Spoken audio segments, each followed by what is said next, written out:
গাজায় মানবিক সংকটের মধ্যে আবার রক্তাক্ত হলো নাসের হাসপাতাল। ইসরায়েলি বিমান হামলায় এখানে অন্তত 20 জনের মৃত্যু হয়েছে, যাদের মধ্যে রয়েছেন 5 জন সাংবাদিকও। এই হামলা শুধু গাজার যুদ্ধ পরিস্থিতি নয়, বিশ্ব সংবাদ মাধ্যম ও মানবাধিকার মহলেও প্রবল প্রতিক্রিয়া তৈরি করেছে। প্রধানমন্ত্রী বেঞ্জামিন নেতানিয়াহু হামলার পর এক বিবৃতিতে বলেন, এটি ছিল দুঃখজনক দুর্ঘটনা। তার দাবি, ইসরায়েলের লক্ষ্য কখনোই সাধারণ মানুষ বা সাংবাদিক নয়, তবে এই ব্যাখ্যায় সন্তুষ্ট নয় আন্তর্জাতিক সম্প্রদায়। বহু রাষ্ট্রনেতা, মানবাধিকার সংগঠন ও সাংবাদিক সংগঠন এই ঘটনাকে সরাসরি যুদ্ধ অপরাধের আশঙ্কার সঙ্গে তুলনা করেছেন। ফরাসি প্রেসিডেন্ট এমানুয়েল মাক্রো স্পষ্ট ভাষায় একে বলেছেন অসহনীয় ঘটনা। তিনি আন্তর্জাতিক আইনের প্রতি শ্রদ্ধা জানাতে এবং হাসপাতাল ও সাংবাদিকদের নিরাপত্তা নিশ্চিত করতে ইসরায়েলকে কঠোর বার্তা দিয়েছেন। Earlier today, IDF troops carried out a strike in the area of Nasser Hospital in Khan Yunis. We are aware of reports that harm was caused to civilians, including journalists. I would like to be clear from the start. The IDF does not intentionally target civilians. The IDF makes every effort to mitigate harm to civilians while ensuring the safety of our troops.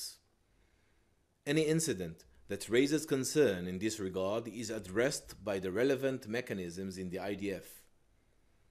We are operating in an extremely complex reality. Hamas terrorists deliberately use civilian infrastructure, including hospitals, as shields. They have even operated from the Nasser hospital itself. Hamas began this war, created impossible fighting conditions, and is preventing its end by still holding 50 of our hostages. Having said that, as a professional military committed to international law, we are obligated to investigate our operations thoroughly and professionally. The Chief of the General Staff has instructed that an inquiry be conducted immediately to understand the circumstances of what happened and how it happened. Reporting from an active war zone carries immense risk, especially in a war with a terrorist organization such as Hamas, who cynically hides behind the civilian population.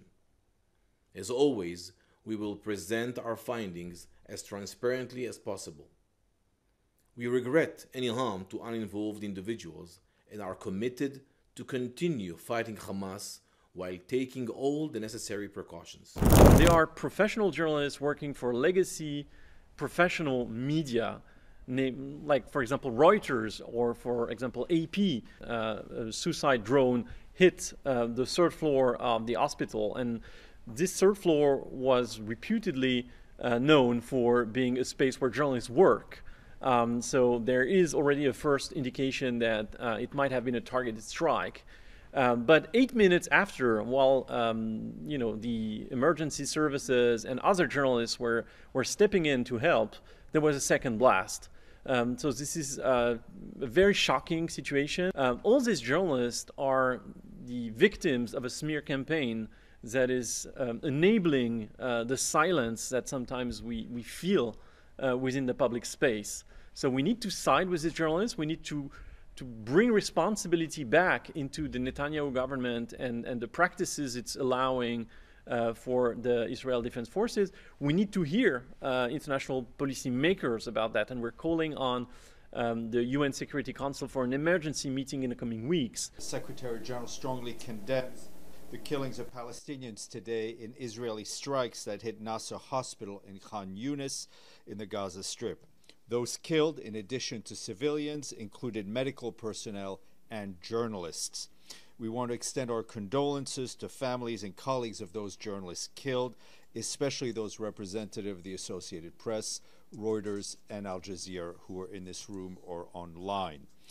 These latest horrific killings highlight the extreme risks that medical personnel and journalists face as they carry out their vital work amidst this brutal conflict.